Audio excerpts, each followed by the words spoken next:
Did you know you can make rich, flavorful veggie stock without spending a dime? If you're trying to cook more from scratch, reduce waste, and make the most of what you already have, this is for you. I'm going to show you how I turn veggie scraps I usually toss into a nourishing homemade stock that costs basically nothing to make. No additives, no waste, just pure real food made with intention. You guys have been requesting this video for a while now. I show the veggie stock cubes in my recipes a lot, and everyone keeps asking how I make them, and it's literally one of the easiest recipes ever. In today's video, I am chopping up some onion and garlic to add into the veggie stock with the veggie scraps. However, this is not necessary. I just did this because I had a lot on hand, but in other versions I've made of this, I just add whatever scraps I have and water and some salt, and that's basically it. And I also added some celery because it was on sale, and even if it's not on sale, celery's not expensive, but again, it's not necessary. You could literally just do this with scraps, or you can be like me in this video and add extra things such as celery, onions, garlic, or even if you have some carrots going soft or just carrots you want to use, you can add any of these veggies on top of your scraps, or you can just use your scraps and water, and that way it's essentially free to make. Also, I want to point out too, you want to make sure either that your veggies are organic or that you wash your veggies really well before you peel them and put the scraps into your freezer bag, because you don't want a veggie stock full of pesticides. We do not want that. That is not good for you. And we don't buy everything organic. Either it's not at the store or it's too much more compared to the regular stuff that we can't afford it.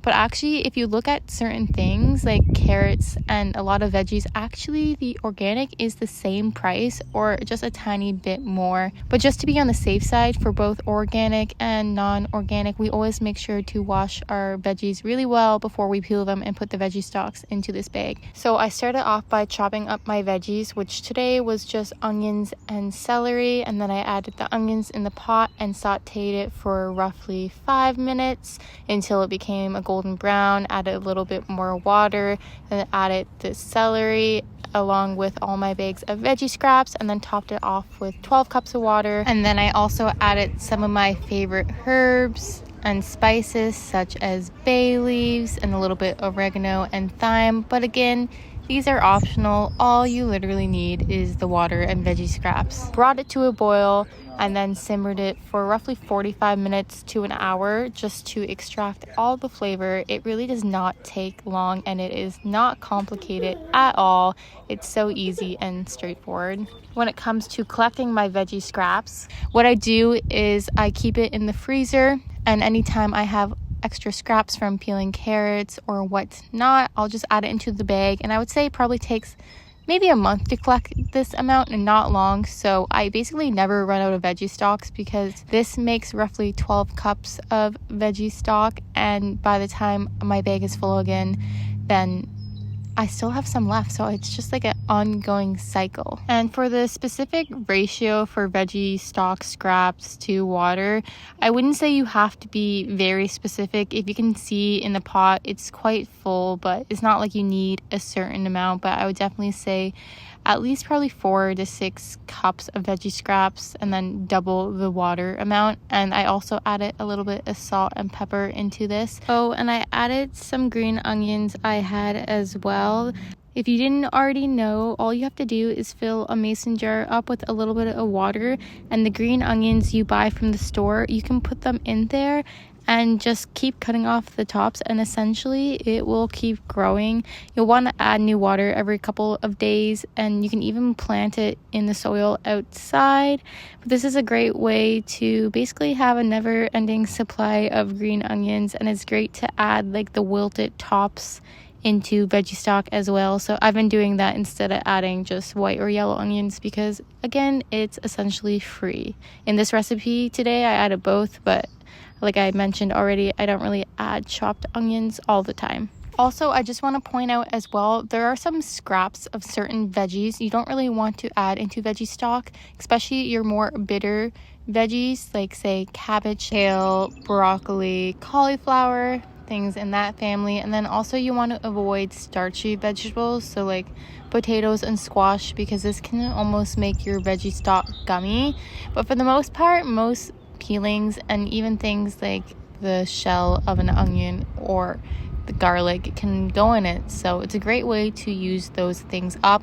I'm actually saving these things separately now because you can also dry those and make onion powder and garlic powder out. I have not tried that, but when I do, I'll let you know how it goes and how it tastes. But I'll make sure to leave a list of vegetables you can and you cannot add into veggie stock down below, just in case you're curious. So this time when I made the veggie stock, I was using oil in the past to saute my onions, just like a teaspoon maybe, but now I just use water. It's cheaper, and then also I found the oil, it didn't give it any more flavor and it separates with the water, so I just add water to saute the onions. If I add them in, stir it up for a couple minutes, and then I, like I said, add the rest of my stuff. Now it has finished simmering and it cooled down a bit, so what I'm doing here is just straining it.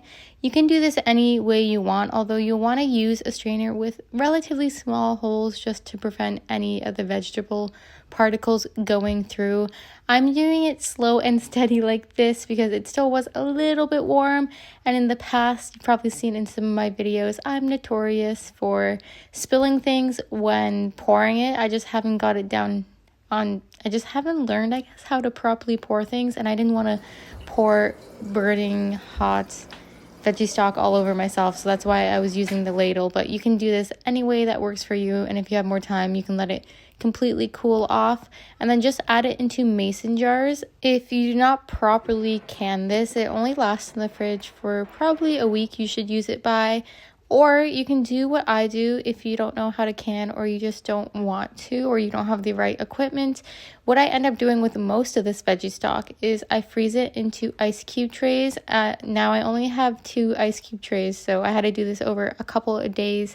But I like this because if I just freeze the whole jar, first of all, if you fill it up too high, you can risk the jar cracking. And then also, a lot of the times I am a busy mom, right? So I forget to take it out the night before to let it defrost. And I try to not use microwaves if can be. So this just allows me to use as little or as much veggie stock cubes. And if I forget about it, it's fine because I pop them out of the ice cube trays, as you can see here, and store it in these reusable baggies in the freezer. And then, so say, I don't know, for a recipe, I can pop a couple, and then if I need more, just add a couple more. And this is my favorite way to use veggie stock. And if you have never tried this hack before, I definitely recommend you try it out. It is a lifesaver, but make sure you label everything so you know when it was made. Anyway, that's all I have for this video. Thank you so much for watching. Again, it means the world to me, and I'll see you all in the next video. Bye for now.